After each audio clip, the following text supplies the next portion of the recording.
So if you are trying to decide whether you should grab this 8-piece tweezer set for yourself or somebody else, let me show you everything it comes with and what I love about it to help you decide if you want to grab one.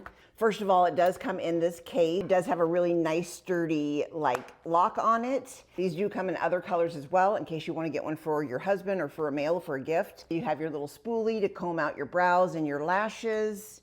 They do give you 4 different tweezers. Maybe you have those really fine hairs that are hard to grab with a bigger tweezer. That's what these pointy ones are really nice for. But then I also like the longer head ones because I do put on lashes. Some are pointier, but it's just nice. They give you a variety of different tweezer heads depending on what you need it for.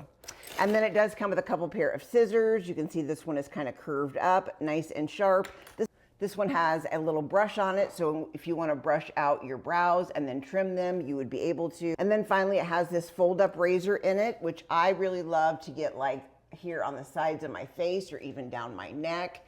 This is really nice. It's a nice fine razor, and you can use it for your bikini area as well. And then men can also use it for their beards or mustache, so that's nice. Plus it folds up. And of course, everything fits back in its own little slots. You can fold it up and be able to travel nicely with it, and you have everything you need. If you are checking these out, I definitely recommend. Really nice set, great gift idea. So I hope this video has helped.